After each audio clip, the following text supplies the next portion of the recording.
Good evening everybody and welcome to the session on how to use and improve memory to succeed in competitive examinations. Memory is an important thing to identify and choose the correct answer in competitive examinations based on which your success depends. Hence, everyone must understand how to use and improve memory for our success in competitive examinations. Now let us go to our topic. Memory. Memory is the capacity of the brain to receive the information from the surroundings, to process the information, to store the information and to recall the information when it is required. Friends, you have understood that memory has 4 stages. Those are receiving the information, processing the information, storing the information and recalling the information. Friends, there are 2 parts in human brain which involve in memory mainly. Those are hippocampus and cerebral cortex, 2 parts. Hippocampus is the site where the memory called short-term memory will remain for about 30 days. Cerebral cortex is the site where long-term memory will remain lifelong until we die. These are the 2 parts and these are the 2 types of memories which you have to know. Friends, go to this table and see. Try to understand the difference between the brain of a child and the brain of the adult. Number of neurons in child and adult remain same, that is 100 billion neurons. Nutritional requirement of child and adult brain remains also same, 20%. 2% weight of the brain consumes 20% nutrients. You have to understand this. That is the reason why we have to supply more nutrients to the brain for proper functioning. Now come to third property, that is weight.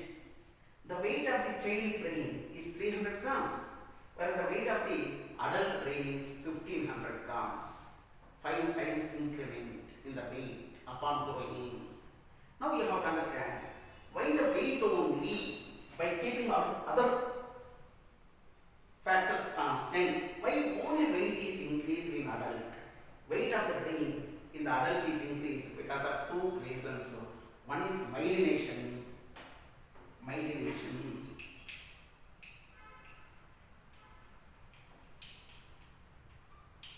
Another is networking.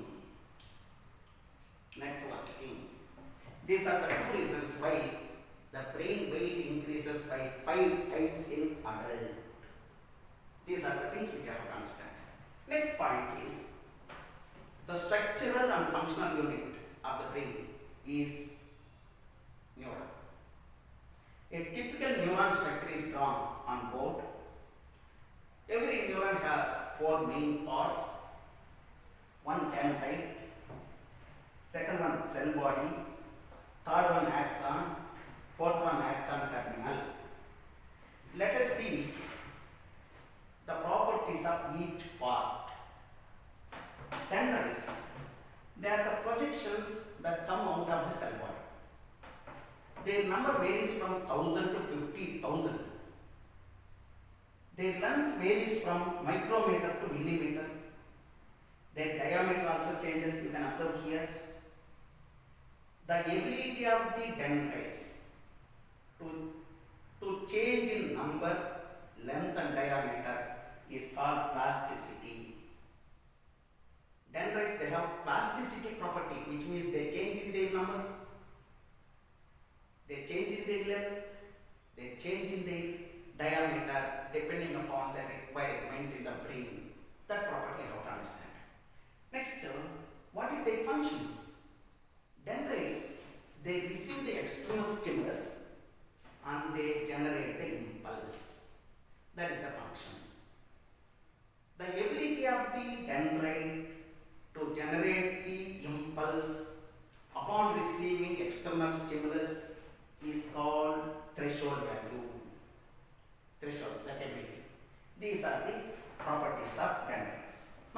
see the properties of cell body.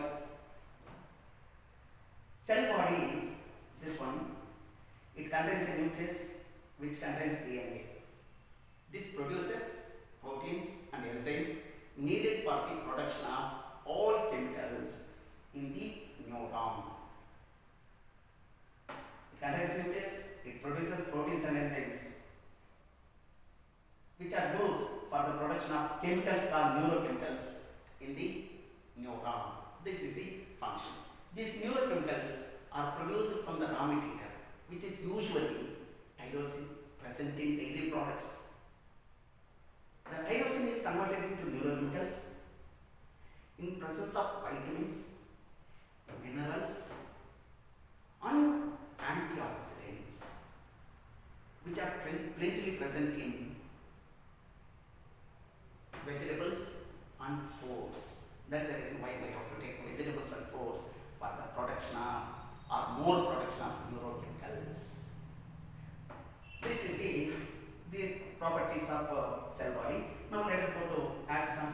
Axon is the longest part of neuron.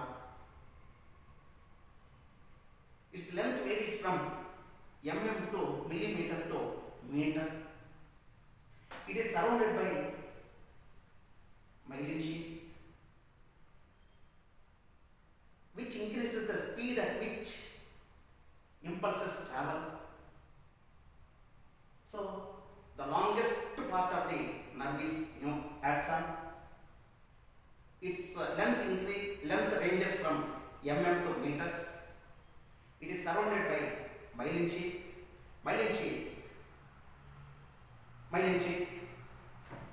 It allows the conduction of impulses whose speed ranges from 4 to 400 kilometers per hour. You have to understand this. To understand about memory, the speed at which impulses travel through this axon ranges from 4 to 400 kilometers per hour. Every axon is surrounded by myelin sheath like this.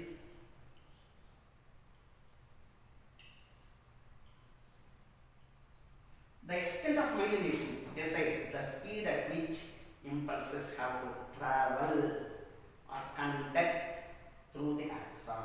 This myelination, very important. Next we have fourth part, that is axon terminal. Axon terminal is the site where neurochemicals produced in the cell body are stored in vesicles. And this axon terminal will be waiting for the impulse to come. When the impulses come from dendrite through axon to the axon terminal, automatically axon terminals will release the neurochemical into the surrounding. Okay? The next part which involves in memory is hippocampus. Hippocampus is the site where short-term memory is formed. It will remain for about 30 days. There are about 5 billion neurons in hippocampus. Each neuron has a receptor. When the neurochemical released from this sensory nerve, binds with this receptor, a biochemical process will be initiated which will stimulate the production of a protein. The formation of this protein will code for the memory of that particular information which has come to hippocampus through sensory nerve. Protein. Short-term memory. Hippocampus short-term, which is due to the production of the protein. The synthesis of this protein requires 3 seconds to 20 seconds, sometimes less than 3 seconds or so in highly intelligent people. This is the function of hippocampus. Next comes to cerebral cortex. Cerebral cortex is the site for long-term memory. It is made of 20 billion neurons. Think that this is one neuron, this is another neuron. In between neurons, there will be connections which are called neuronal connections or neuronal network, which is due to the projections called dendrites. these connections. These connections are called neuronal network or neuronal connections or neuronal pathways. These connections are responsible for long-term memory. These are the three parts which involve in memory. Please see, sensory nerve, short-term memory, hippocampus and cerebral cortex. Let us see how the memory will be initiated. Suppose when I listen to some word, it acts as an external stimulus. It will come and go into my ear. It will stimulate the dendrite present in the sensory nerve, that is auditory nerve in the ear.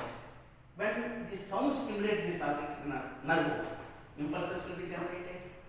These impulses will travel through the axon to the axon terminal, which will stimulate the release of neurochemical into the synapse, the gap between nerve terminal and the cell of the hippocampus. In the synapse, the neurochemical will diffuse, it will travel and bind with the receptor present on the hippocampus cell. When it binds with the receptor, it will stimulate various biochemical pathways, resulting in the synthesis of protein within 3 to 20 seconds, which is responsible for short-term memory in the hippocampus. Now, if the cells in hippocampus are repeatedly stimulated by sending external information, if the cells in hippocampus are repeatedly stimulated, the cells of the hippocampus will upload this information to the cerebral cortex. When the information comes into cerebral cortex by a complex mechanism, it will stimulate the production of various proteins in cerebral cortex. These proteins in cerebral cortex will stimulate the growth of dendrites. These dendrites will start having contacts with the dendrites of the other neuron cell present in the cerebral cortex. These contacts will result in the formation of long-term memory. Suppose when this pathway related to one particular memory is continuously stimulated or repeatedly stimulated, the dendrites become strong, the connections become strong, hence the memory remains lifelong, which is called plasticity. I already told you that the ability of dendrites to grow is called plasticity. The plasticity of the neuron cells in the cerebral cortex is responsible for long-term memory. Suppose if that particular pathway of memory is not used regularly, not frequently used, then the growth of these dendrites will slowly decrease. Their growth becomes stunted. They lose their contacts. Upon losing the contacts between any two dendrites of the nearby cells,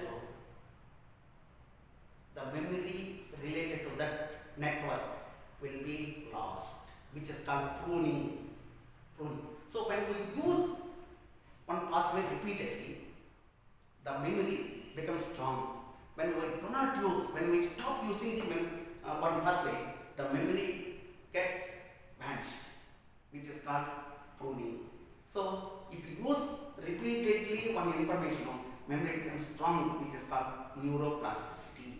Friends, this is how the information from sensory organs will reach into cerebral cortex, where it will remain in long-term memory. Now let us understand, friends, what are the various factors that will influence the formation of memory ultimately in the cerebral cortex? I will list out. Friends, you know that it will begin from the external stimulus. Who is the external stimulus in the classroom? Teacher. So, teacher delivers sound, which when it is delivered in a proper way, when it reaches the student in a proper way, systematic way, that sound will stimulate, or that sound stimulus will be sufficient enough to stimulate that the impulse generation in the dendrite. One thing. Second thing, the threshold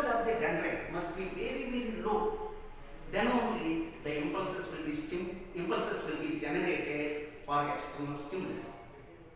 The threshold can be reduced by drawing the attention or concentration of a student, which will be done by a faculty in academy.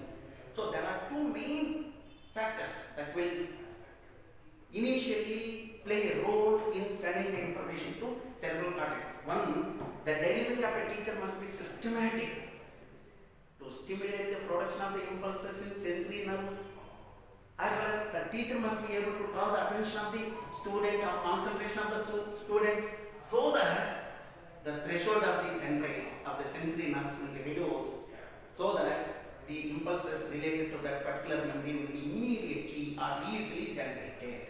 One thing. Second thing, two factors you have to understand: the delivery of the teacher as well as concentration of the student.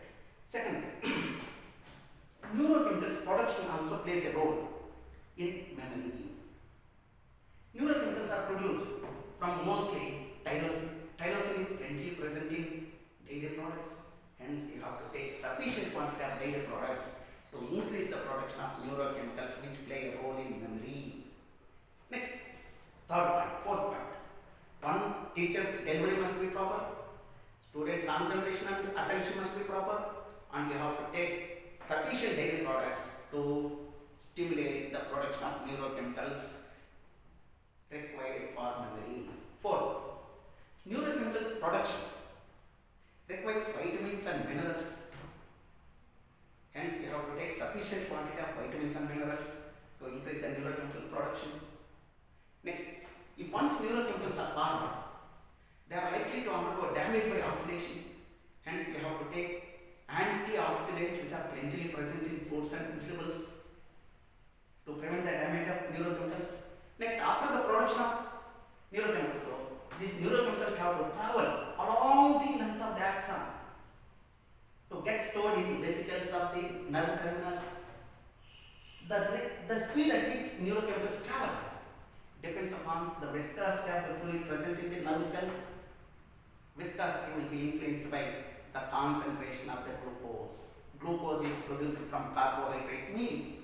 Hence, if you take more carbohydrate meal, there will be more supply of glucose into neurons present in the brain. When more glucose is present in neurons present in the brain, the viscosity of the fluid increases. So, as a result, neurochemicals speed reduces. Hence, it will negatively influence the memory. That is the reason why people in our villages say that don't eat too much.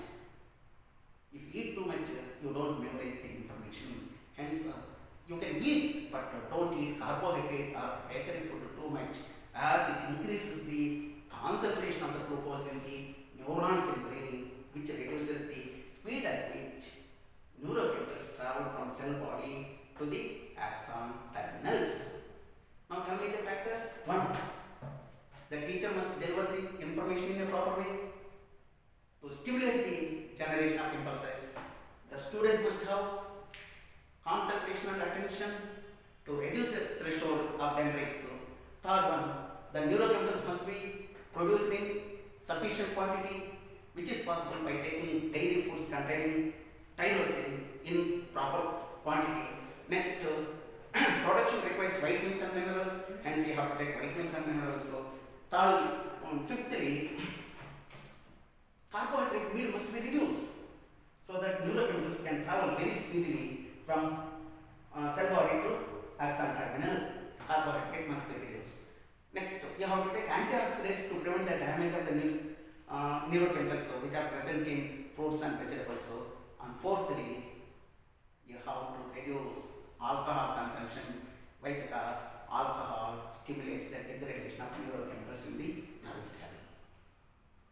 See, these are the 6 factors that influence. 1.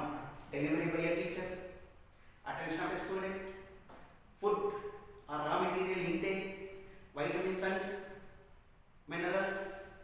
Next, antioxidant containing food, vegetables and this one. Next, you have to reduce alcohol consumption. Next, third means lastly, you have to reduce carbohydrate consumption also to increase the speed at which neurochemicals travel from the cell body to axon terminal. Next factor. Axon terminal contains neurochemicals in the vesicles. This will be released when impulses reach axon terminal. The memory depends upon how much quantity of neurochemicals are released. The quantity of neurochemicals released into this synapse depends upon amount of neurochemicals produced as well as amount of impulses that are coming to axon terminal. Hence, when more impulses are coming to axon terminal, more neurochemicals will be released into synapse. When more neurochemicals are stored in axon terminal, so more neurochemicals will be released into terminal, which will decide your memory. Hence, friends, you see that when external stimulus by a teacher is given in a proper way, it will stimulate the release of neurochemicals in more quantity, which will be useful for making memory. When the teacher fails to release or use proper stimulus, then it will fail to release neurochemicals. As a result, memory process will not be initiated. Have you understood this? Next, when neurochemicals are released from sensory nerves into this gap, through this gap, neurochemicals have to travel, which is called diffusion. Diffusion again depends upon viscosity. When the water content in this gap is reduced, viscosity increases, so as a result, neurochemicals speed will reduce. When neurochemical speed reduces, so it will take more time for the impulse to reach cerebral cortex. Hence, what you have to do, you have to always hydrate. Take more quantity of water to see that more water is maintained in this synapse, so that neurochemicals can easily, speedily travel and initiate the process of the memory. Now, till now, I repeat, teacher plays a role by delivering in a systematic way. Students plays a role by having attention and concentration. Thirdly, nutrients, vitamins, minerals, antioxidants, and alcohol. You must not take alcohol and carbohydrate. You must not take too much. Remaining, you have to take too much. Next, the impulse must come in a proper way, in proper amount, for the release of neurochemicals in proper amount. When once they are released into synapse, so that synapse must have water in sufficient quantity, which is possible by hydrating our body, by taking repeatedly water, sufficient water, so that neurochemicals can travel across the synapse and bind with the receptor. When they bind with the receptor, they stimulate the production of a protein related to memory. Next, if once protein is synthesized in hippocampus, no doubt that information will be stored for short term for about 30 days. Meanwhile, that protein will degrade. If once that protein is degraded, that memory will be lost. Hence, you know what you have to do? You have to remind or reuse this pathway related to that memory, so that this information will be uploaded by the hippocampus from short-term memory to long-term memory. How to revise it? Our faculty, you know what they do? They link the concept what they teach to the example present in the day-to-day life, so that students will be continuously exposed for that example. Whenever they are exposed, their mind or hippocampus will rethink about it. As a result, when it once rethinks, it will upload the information from hippocampus to cerebral cortex, where the information will remain long term. In addition to these examples, our academy will conduct tests repeatedly, so that the student hippocampus is repeatedly exposed for this information, so that hippocampus will upload continuously the information present in the short term to the cerebral cortex, where it will remain long term. Clear? Next, if once the information reaches from cerebral cortex, the neuron cells present in the cerebral cortex will go on growing their dendrites, which allows the plasticity, networking, neuronal networking, which allows long-term memory.